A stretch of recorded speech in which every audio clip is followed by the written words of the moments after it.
Et non, contrairement à ce que certains pouvaient croire, je ne suis pas décédée. Ceci dit, quand on voit la taille de mes cernes, on pourrait franchement se poser la question. Bonjour à tous et bienvenue donc dans une nouvelle vidéo qui sera un point lecture. Oui, parce que malgré mon emploi du temps plus que chargé, j'ai tout de même réussi à trouver un petit peu le temps de lire. Bon, après, je vous cache pas que certains des romans que je vais vous présenter aujourd'hui ont été lus il y a à peu près un mois et demi et que bon, va falloir que je me rafraîchisse un petit peu la mémoire, histoire de vous en faire un compte rendu pas trop pourri. Alors oui, je vous avais prévenu, forcément entre l'arrivée de Mininou plus la continuité du travail, etc., le rythme sur la chaîne n'est pas forcément évident à tenir et par conséquent, il y a forcément des semaines où je ne pourrai pas poster. Mais aujourd'hui, je profite d'une petite sieste du petit bout pour tourner cette vidéo, donc on croise les doigts. J'espère d'ailleurs pouvoir en tourner plusieurs à la suite, comme ça normalement vous aurez du contenu. Toujours est-il qu'aujourd'hui on va donc parler lecture, on va parler livre, on va d'ailleurs parler roman, mais également roman graphique. Comme d'habitude je vais vous présenter 4 livres, donc c'est parti tout de suite. Et l'on va débuter ce point lecture justement avec un roman graphique. Oui, je sais, c'est plutôt rare sur la chaîne, ce n'est pas du tout que je n'aime pas les romans graphiques. Bien au contraire, je travaille justement dans le milieu artistique, donc vous devez vous en douter, j'adore ça. C'est juste que lorsque l'on voit le prix d'un livre graphique qui est totalement justifié au vu du travail effectué, ça je ne le remets pas du tout en question. C'est juste que par rapport à ma petite bourse, si je devais en lire régulièrement, ce serait un petit peu compliqué financièrement. Mais le roman que je vais vous présenter m'a été offert il y a peu de temps par ma meilleure amie. Vous allez d'ailleurs comprendre pourquoi elle me l'a offert, ce qui explique qu'aujourd'hui il se retrouve dans ce point lecture. Et ce roman en question, il s'agit de La remplaçante de Sophie Adriensen et Matou aux éditions First. Alors ne me demandez pas laquelle des deux a réalisé les dessins, laquelle des deux a réalisé le scénario ou si elles se sont partagé le travail. Je suis une booktubeuse en carton, je ne me suis pas renseignée, je n'en ai aucune idée. Voilà, comme ça les choses sont claires. De quoi parle, me direz-vous, ce roman graphique? Eh bien tout simplement d'une jeune femme qui va accueillir son tout premier enfant. Du coup, vous comprenez mieux pourquoi elle me l'a offert. Et je vous préviens, ce roman a surtout pour but de casser un petit peu cette image d'Épinal que l'on peut souvent avoir de la femme qui accouche et qui accueille son nouveau-né. Alors, qu'est-ce que j'en ai pensé, me demanderez-vous? Eh bien, je dois dire que pour ma part, cette lecture fut une très belle découverte, mais plus pour les thématiques qu'elle aborde que pour son esthétique. Et d'ailleurs, afin que vous compreniez un petit peu mieux de quoi je vais vous parler, je vais tout simplement vous dire ce que j'en ai pensé en voix off et vous faire plutôt des close-up sur l'intérieur de ce roman, ce sera plus intéressant pour vous. En effet, je n'ai pas été particulièrement sensible au coup de crayon de l'illustratrice, un trait qui est un petit peu grossier entre guillemets ou plutôt minimaliste, qui est très dans l'esprit strip, et ce n'est pas forcément une esthétique qui me plaît, en tout cas pas celle qui me plaît le plus. Néanmoins, je dois reconnaître que c'est un style qui permet de bien faire passer les idées et surtout de bien représenter les humeurs des personnages. Donc en ce sens, c'était très réussi. J'ai par contre forcément, en tant que jeune maman, vous vous en doutez, aimé l'histoire et les thématiques abordées. En effet, cette histoire nous raconte le désir d'enfant et surtout la grossesse. Et surtout le postpartum avec tout ce qu'il peut comporter de déprime, de galère, de non-glamour, bref, vous voyez un petit peu le tableau. Alors bien sûr, c'est une vision assez noire, je dirais, pour parler de tout ça, et je pense que c'est un parti pris qu'ont fait les deux auteurs afin de peut-être parler au plus grand nombre de situations possibles et donc par extension au plus de femmes possibles, mais du coup, je dois reconnaître que je ne me suis pas forcément retrouvée dans toutes les situations exposées. Malgré tout, je trouve très bien que ce type de roman graphique existe pour parler de ce sujet, pour parler des difficultés liées à une naissance et casser, je dirais, les idées reçues qu'on peut avoir à ce propos et les sortes d'impératifs entre guillemets que l'on a tendance un petit peu à mettre sur les épaules d'une jeune mère. Alors si j'ai parfois eu du mal avec le personnage féminin, je le reconnais, hein, c'est pas forcément un personnage qui a su me toucher, j'ai par contre adoré le personnage du papa qui est, je trouve, absolument adorable et qui, je l'espère, inspirera beaucoup de pères ou de futurs pères parce que vraiment, que ce soit dans ses actions, dans ses réactions, dans ses paroles, pour moi, il était juste parfait. Un roman graphique qui du coup plaira forcément plus aux mamans ou futures mamans, mais dont je recommanderais vraiment la lecture à tous afin que, je dirais, que les futurs parents sachent ce qui peut les attendre, mais aussi aux autres personnes pour mieux comprendre ce que peuvent parfois vivre les jeunes parents et avoir du coup potentiellement des réactions ou des propos peut-être plus appropriés dans certaines situations. Vous l'aurez donc compris, pour moi ça a été une très belle découverte et une lecture que j'ai adoré faire, même si je ne me suis pas retrouvée dans toutes les situations. Et je vous avoue que pour le coup c'est tant mieux. Et que personnellement j'aurais peut-être aimé un dessin un petit peu différent parce qu'il ne correspond pas à ce que je préfère au niveau de l'esthétique, mais n'empêche que voilà, j'ai vraiment adoré cette lecture et je ne peux que vous recommander de le lire et de l'offrir sans hésitation. Je vais ensuite vous parler d'une lecture qui pour le coup est beaucoup plus dans mon genre de prédilection puisque j'ai également lu Sauvez-moi de Jacques Expert aux éditions Le Livre de Poche. Alors dans ce Jacques Expert, on va avoir plusieurs temporalités. Disons qu'on va surtout suivre au départ un personnage masculin dont j'ai complètement oublié le prénom, qui sort de prison au bout de 30 ans, qui avait été incarcéré parce qu'on l'avait accusé d'avoir tué tout simplement des jeunes femmes. Et donc au bout de 30 ans, cet homme sort de prison et quelques jours après, on va retrouver de nouveau des cadavres de jeunes femmes avec, dirons-nous, un modus operandi qui ressemble fort à celui d'il y a 30 ans en arrière. En parallèle de ça, on va aussi suivre une commissaire divisionnaire qui s'appelle Sophie, qui était déjà en poste il y a 30 ans et qui a aidé à mettre cet homme derrière les barreaux. D'ailleurs, plus qu'aider, c'est d'ailleurs même elle qui lui a soutiré des aveux. Et on va du coup la retrouver aujourd'hui avec sa brigade et avec cette nouvelle chasse à l'homme, dirons-nous. Alors, je commence à avoir lu pas mal de romans de Jacques Expert et je vous avoue que pour moi, celui-ci n'est vraiment pas son meilleur. Je pense même pouvoir dire que pour le coup, ça a été une petite déception et pourtant hein, l'histoire débutait plutôt bien.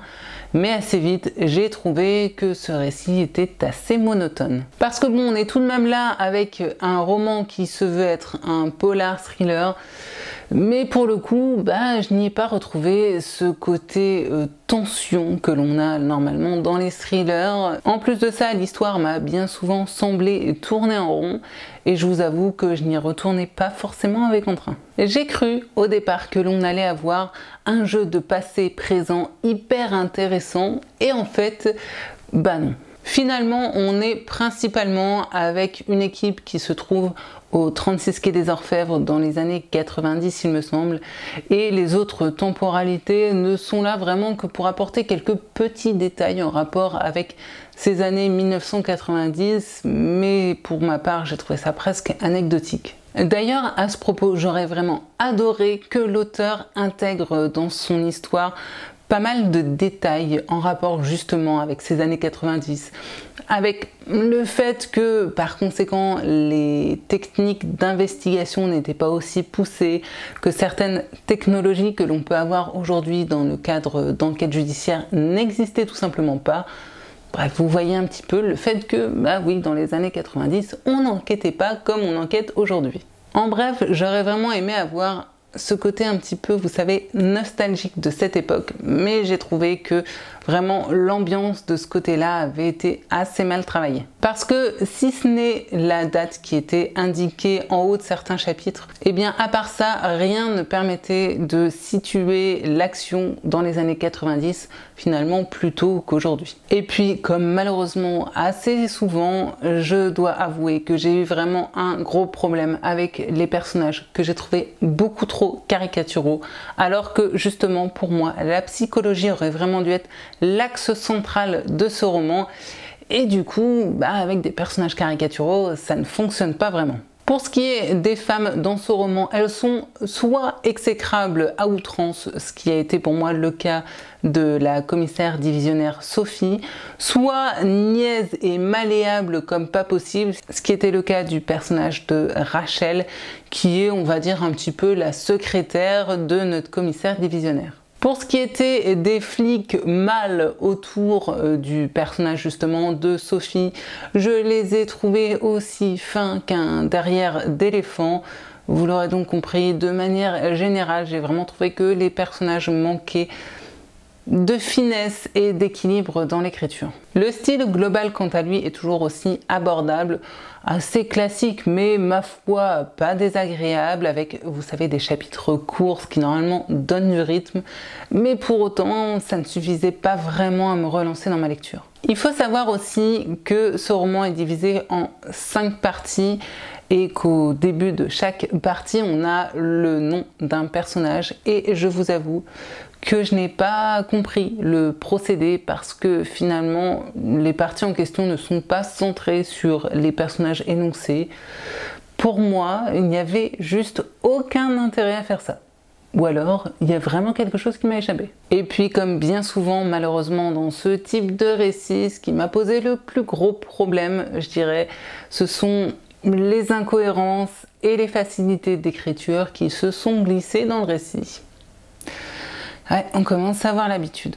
Ouais, je sais, je suis un petit peu chiante avec ça, mais que voulez-vous, moi vraiment, ça m'énerve quand je lis des romans d'y retrouver ça. Oui, parce que dans les faits, il y a de nombreuses choses qui sont racontées dans cette histoire qui n'auraient jamais pu se produire comme c'est raconté ici. Et j'ai trouvé ça vraiment dommage parce que l'auteur, vraiment, ici s'attaque à des thématiques qui pour autant sont importantes, comme par exemple l'erreur judiciaire, la culpabilité, ou encore une certaine forme d'impunité de certaines institutions françaises. Enfin, d'impunité, je devrais plutôt parler de pouvoir de certaines institutions françaises.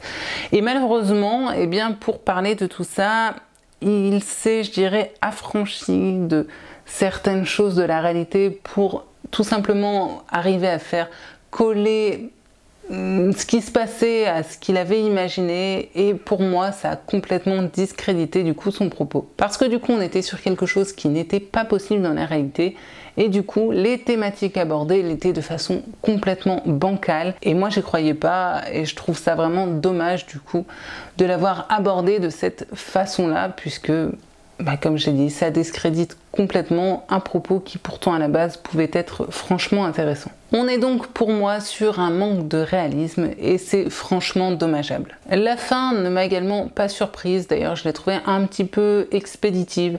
La résolution était un petit peu jetée à la va-vite comme ça, et tant pis pour les questions restées en suspens et les invraisemblances. Les pseudo-réponses quant à elles sont très vite balayées, un petit peu comme un tas de poussière qu'on aurait envie de cacher sous un tapis.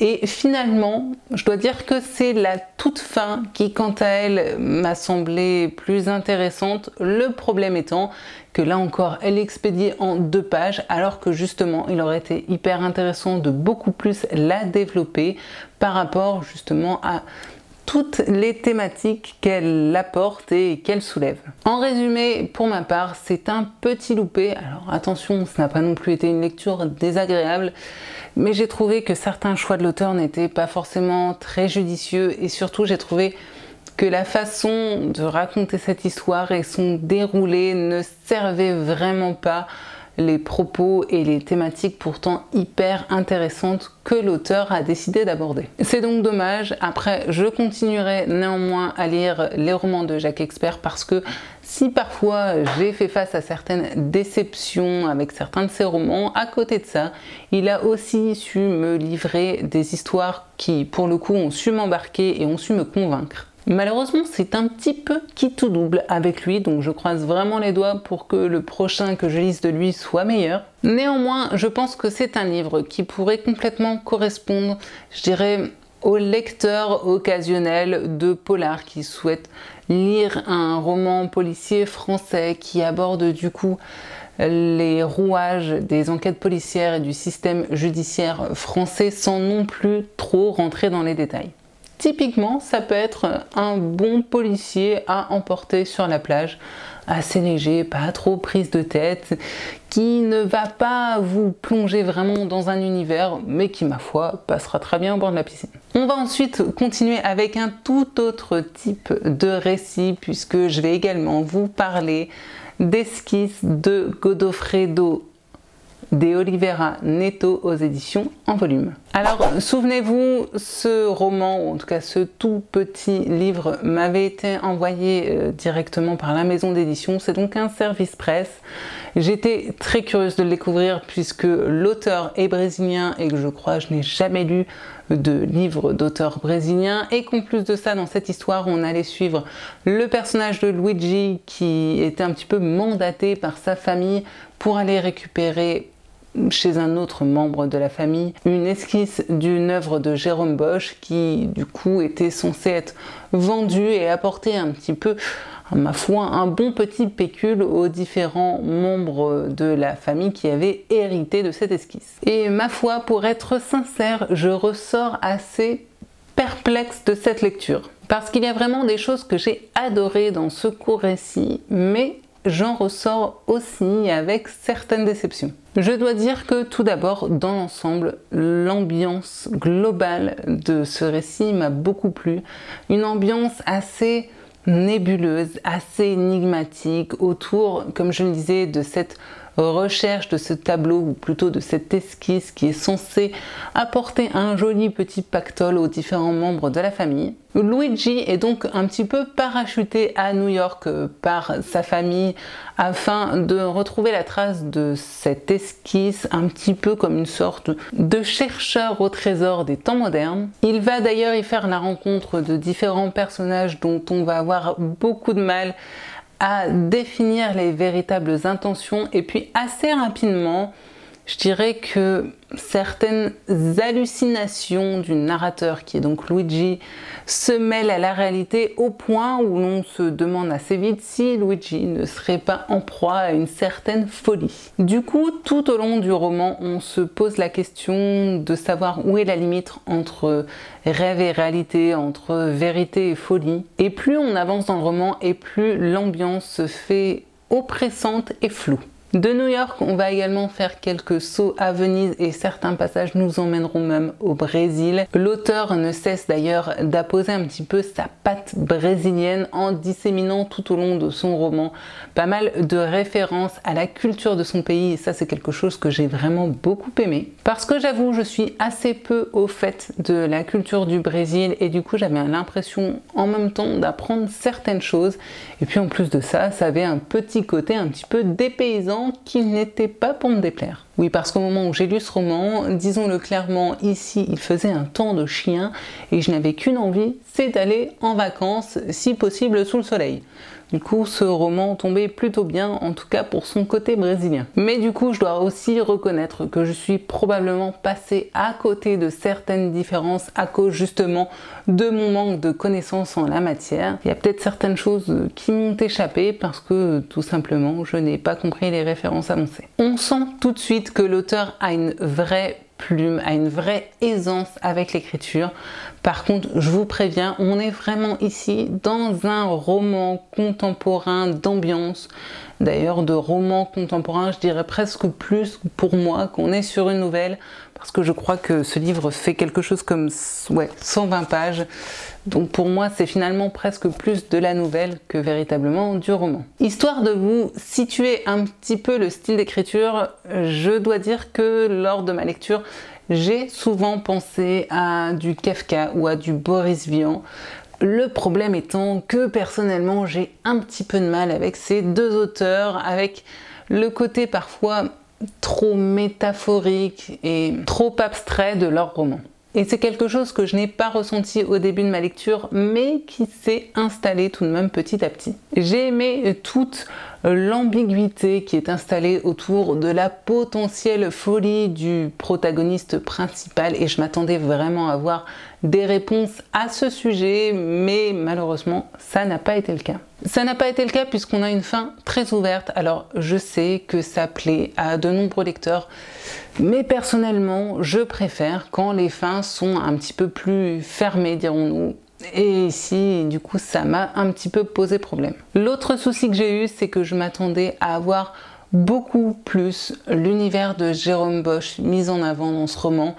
Alors, si au début de cette histoire, l'auteur met bien l'accent sur les œuvres de Jérôme Bosch, avec toutes les symboliques qui peuvent s'accompagner de ces différents tableaux. Assez vite, finalement, l'esquisse et le côté un petit peu artistique de cette histoire est mis de côté, ou en tout cas un petit peu relégué en toile de fond pour finalement plutôt mettre en avant, je dirais, toute l'ambiguïté et la bizarrerie de Luigi et également les complots familiaux. En résumé, s'il est certain que l'auteur a des qualités d'écriture, on le sent tout de suite durant la lecture, je dois avouer que néanmoins j'ai ressenti une certaine forme de déception due au fait, je pense, que tout simplement je m'attendais à lire autre chose et aussi au fait que finalement ce type de récit, ce type de roman est assez éloigné de mes genres de prédilection ou en tout cas de ce que je préfère lire. Je m'attendais à avoir peut-être plus de voyages et à ce que vraiment l'art soit beaucoup plus au centre de cette histoire, mais je pense néanmoins que c'est un court récit qui pourra tout à fait plaire aux lecteurs qui aiment, vous savez, un petit peu ces romans contemporains de chez Gallimard ou qui, comme je l'ai dit, sont adeptes de la plume de Kafka ou encore de Boris Vian. Pas mauvais donc, mais peut-être un poil trop intellectualisant pour moi. Néanmoins, je suis très contente d'avoir pu découvrir cet auteur que je ne connaissais pas du tout et je dois même avouer que je serais assez curieuse de tester peut-être un autre de ses livres, histoire de voir ce qu'il peut proposer d'autre, peut-être dans un roman un petit peu plus conséquent, que sais-je, parce qu'on sent vraiment que l'auteur, il n'y a rien à faire, a une vraie plume. C'est juste qu'ici, ça n'a pas forcément répondu à ce que je m'étais imaginé. Et je terminerai ce point lecture avec un de mes auteurs chouchous, puisque j'ai également lu il y a peu de temps L'Anneau de Mobius de Franck Tillier aux éditions Pocket. Et quand je dis il y a peu de temps, je raconte n'importe quoi puisque je me souviens bien que justement ce roman, je l'ai lu il y a plus d'un mois et demi parce que tout simplement c'est le roman qui m'avait accompagné à la maternité. Oui, on est d'accord, j'aurais pu choisir une lecture un peu plus fun, légère et choupidoubidou, mais que voulez-vous, on ne se refait pas. Enfin, je dis ça, mais finalement, j'ai dû avoir le temps de lire approximativement 4 chapitres à la maternité. Donc bon, on ne peut pas vraiment dire que cette lecture m'a accompagnée là-bas. Bref, revenons à nos moutons et parlons de l'Anneau de Mobius. Dans cette histoire, on va suivre d'un côté le personnage de Victor, qui est un jeune homme qui prend son premier poste dans une brigade de flics parisienne, il me semble, qui a apparemment été un petit peu catapulté grâce aux relations que son père peut avoir dans la police. En résumé, c'est ce que l'on appelle clairement un pistonné. Du coup, il n'est pas forcément très bien accueilli dans la brigade et il va, pour sa première enquête, devoir du coup aller sur une scène de crime, ma foi, fort dégueulasse. Oui, c'est moi qui vous dis ça, hein, puisque l'on va retrouver le corps d'une actrice porno dans des conditions franchement crades et qui donnent vraiment pour le coup la gerbe. Je vous passe les détails parce que je sais que certains d'entre vous peuvent être assez sensibles. En parallèle de ça, on va également suivre le personnage de Stéphane, il me semble, qui est un homme qui vit avec sa femme dans un village de l'Oise, qui travaille dans tout ce qui va être effets spéciaux pour le cinéma, et cet homme fait des rêves depuis assez longtemps, mais des rêves qui pour le coup semblent un petit peu trop réel et qui semble se réaliser dans la réalité. Je sais que c'est très flou ce que je vous raconte là, mais je vous jure que je peux pas aller plus dans les détails. Alors, Franck Tillier nous prévient dès le début dans la préface, lire ce roman est une expérience de lecture et il avait complètement raison. Et je vous le dis tout de suite, on accroche ou non avec le concept. C'est un petit peu ça passe ou ça casse. Pour ma part, si j'ai aimé le concept de base et la thématique abordée, je dois avouer que j'ai été un petit peu déroutée et déçue par certains aspects de ce roman qui, à ce jour, est pour moi le Franck Tillier que j'ai le moins aimé. Alors attention, hein, quand je dis que c'est le Tillier que j'ai le moins aimé, ça n'a pas non plus été une mauvaise lecture, hein, loin de là. D'ailleurs, je sais que beaucoup de lecteurs ont vraiment adoré ce roman. C'est juste qu'avec moi, ça l'a un petit peu moins fait qu'avec les autres Tillier que j'ai pu lire jusque-là. Dès le départ, l'histoire intrigue le lecteur grâce à Stéphane et à ses rêves prémonitoires, dirons-nous. On a du coup pas mal de suspense et un mystère que bien sûr le lecteur a envie de percer. Le personnage de Victor, quant à lui, apporte ce côté flic un peu sombre qui, j'ai l'impression, est assez cher à Franck Tillier puisqu'on le retrouve assez régulièrement dans ses romans, et du coup de ce côté-là, on n'est pas vraiment perdu quant à la patte de Franck Tillier que l'on retrouve plutôt bien ici. Du coup, malgré une construction narrative qui, je le reconnais, est un petit peu particulière dans celui-là, mais bon, l'auteur a prévenu, c'est une expérience de lecture, et bien malgré tout, on se retrouve assez vite dans l'univers de Franck Tillier. De ce côté-là, on n'est pas perdu. Pour moi, le point le plus positif de ce roman, c'est qu'indéniablement, il retourne complètement le cerveau du lecteur. Il nous amène à nous questionner sur notre rapport au temps, sur les questions de l'espace et du temps, et également un petit peu sur cette question du destin. Et comme d'habitude, Franck Tillier vulgarise au maximum des théories scientifiques qui pourtant à la base sont franchement bien compliquées, histoire de les rendre finalement compréhensibles et intéressantes au plus grand nombre. Et je suis désolée s'il y a un bruit d'arrière-fond, mais nous sommes pratiquement fin juillet et il se met à tomber des trompes d'eau chez moi. Les joies de vivre dans le Nord. Le problème que moi j'ai eu, c'est que par rapport à ce qu'il écrit d'habitude, j'ai trouvé que dans ce roman-ci, on avait par moments un petit manque de réalisme. On est tellement ici avec des théories auxquelles j'ai du mal à croire, à comprendre, avec des éléments qui par moments m'ont semblé tellement abstraits que je crois que tout simplement j'avais besoin d'un petit peu plus de réalisme, de m'ancrer un petit peu plus dans la réalité pour pouvoir vraiment apprécier cette lecture.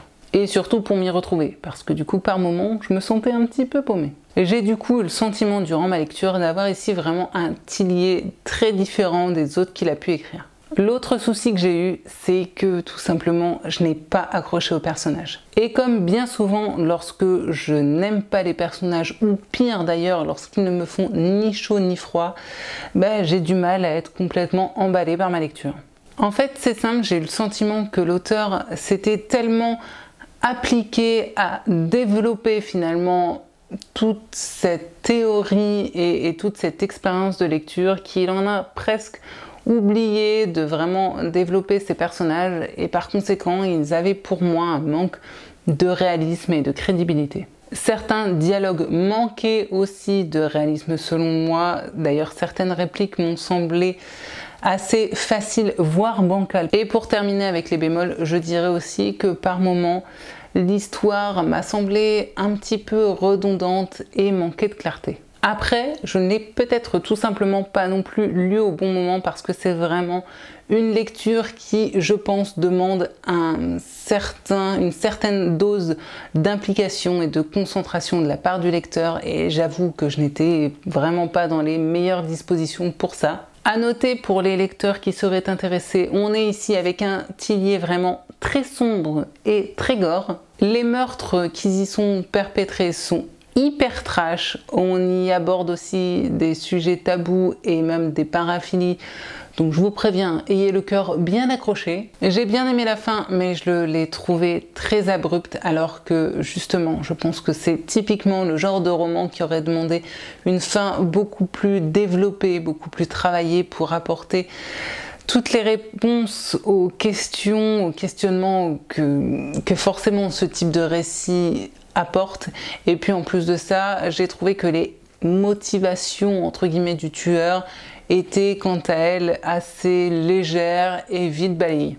C'est donc pour le coup un Tillier assez complexe qui est vraiment très intéressant avec de grandes théories développées mais qui n'a pas su m'embarquer comme les autres Tillier le font d'habitude. Je pense que je retenterai de lire ce roman d'ici à mon avis quelques années, à un moment où j'aurai peut-être plus de temps et où ma lecture sera un petit peu plus propice à la concentration, en tout cas à la concentration que demande vraiment ce roman-ci. Mais malgré ce petit bémol, alors quand je dis bémol, hein, là ça n'a pas non plus été une catastrophe de lecture, loin de là, et bien malgré ça, ça n'entache bien sûr pas du tout mon amour pour cet auteur que je retrouverai très vite avec un autre de ses romans, c'est certain.